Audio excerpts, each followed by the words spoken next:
Do not delay nikah unnecessarily. Once nikah is ready, the two parties are happy, get that nikah done. So that any relation that happens between them thereafter happens in a way that is permissible. Remember that. Sometimes people say, no, my daughter is engaged. Brother, 3 years later, your daughter, no, she's engaged. I say, but brother, 3 years have passed. She had 2 abortions in the process. Do you know that? I'm not joking. I'm serious. My parents, you don't know what we know. They come to us for help when they cannot talk to you. I know. We cry when we see the children of the good people. Sometimes people we know. And they come to us, you know what, I have this problem and that problem. But sister, you are engaged to the man. How could this have happened? You know, my father told me you cannot marry now, you are still studying. My, Allahu Akbar. May Allah forgive us, really. Brothers and sisters, open your eyes. See what is going on.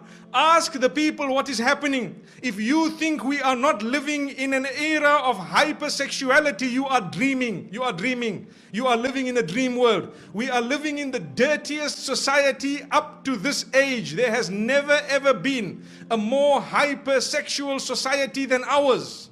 Believe me, everything out there is about sex. And I'm saying this because I have to fulfill my duty as a scholar of Islam to explain to the people what is going on out there and how we are heading in the wrong direction because we are living with blinkers. We don't even know what's happening. Ask your children in the universities what's going on. If you have a good link with them, they will inform you. Ask them. Tell them what is happening, or ask what is happening in the malls or in the shopping centers or at the workplace. You know, you can be the best and the most pious. Yes, if Allah has granted you protection, you will always be protected. May Allah grant us goodness. There are people amongst us, and I'd like to hope that the bulk of us seated here, pure, good people by the will of Allah, you know how difficult it is to remain on that path. You know how easy it is to sin. Today it is easier to sin than it is to abstain from it. Allahu Akbar. It is easier to abandon your hijab than it is to don it. It is easier to leave your salah than it is to fulfill it. That is because the environment has made it so difficult to engage in that which is correct. But my brothers and sisters, this is why I say do not delay nikah. It's not just my statement, it is a teaching that has come to us from the best of creation. Don't delay it. And at the same time, do not make it difficult in any way. We already spoke about the mahar, the dowry, or whatever else it is. Either way, don't be too demanding. And do not become a person who really makes it tough on their sons and daughters to get married. Because in that particular case, we will be held accountable in the eyes of Allah subhanahu wa ta'ala. Why is it that you as a parent did this to your own daughter? You doomed her, you punished her. And this is what you did to your son. You made him, you really made him leave the deen in totality. It brings me to one example, living example, where there was a young boy whose father was being so tough with him that, listen to this, he wanted to marry someone who was ready to revert. So his father told him, no, not over my dead body. What am I going to tell my friends and society, my brothers and my sisters, my this, my that? Brother, izzah is from Allah. Your status is from Allah. If you had embraced this, it was going to be much better. So you can explain to your friends and your family, look, you know, I tried my best, but today's society, you know, sometimes the children are doing their own thing and we have to try our best, saddidu wa qaribu, to make the most of what it is and to guide them as best as possible. And, you know, we will see how best they can manage. But instead of that, this father chose to say, over my dead body. So what did the son do?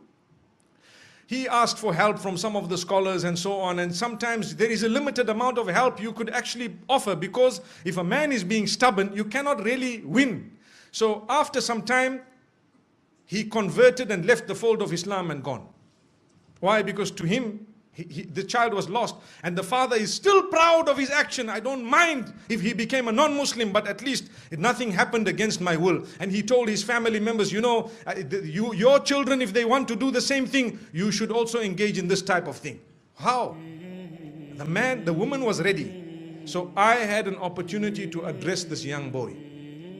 And when I spoke to him, he told me something that is really a question of the age. When I say question of the age, I mean sometimes the mind starts asking these questions. He said, you know, this woman is such a good woman that I married. She has so many good characters and conduct. She told me, I'm ready to do anything. You know, I explained to her about the little I know about Islam and she was ready. And then what happened is, when my father and my parents said no and everybody disagreed and they, you know, the mother, he says, my mother didn't really mind, but she has to follow what my father says. So after some time, they questioned me, her parents, to say, look, we were all okay for our daughter to, you know, to enter the fold of Islam. Now, if she is not going to enter the fold of Islam, then why don't you enter our faith? So he said, yeah, it makes sense. You see? He said, yeah, it makes sense. If they refuse, I will not refuse. You people are not refusing. So he says that is what made him turn. Now look at this. The young boys of today, this is the logic they are using. They will not tell you Islam is correct and Islam believes in all the previous messengers and Islam, Allah is one. Even the father perhaps doesn't read Salah correctly, but he was proud with his action. May Allah subhanahu wa ta'ala forgive that man. Really. We tried very hard, but to be honest with you, it is only Allah who can bring people back. That's why I say it is foolish. Sometimes you might lose your child totally, rather you lose them 20%.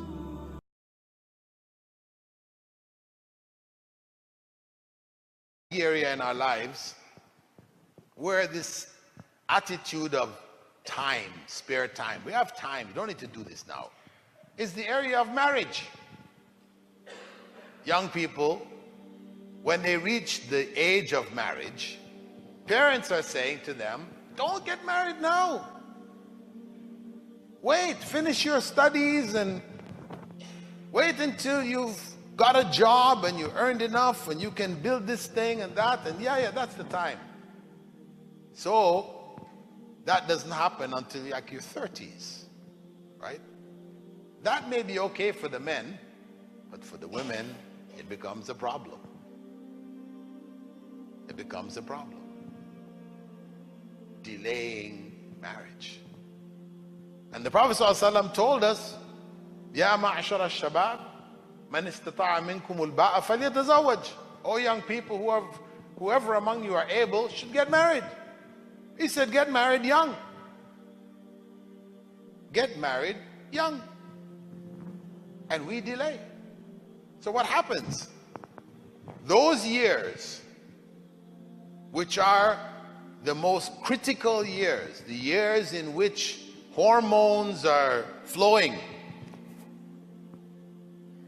desires are strong, we tell them don't get married.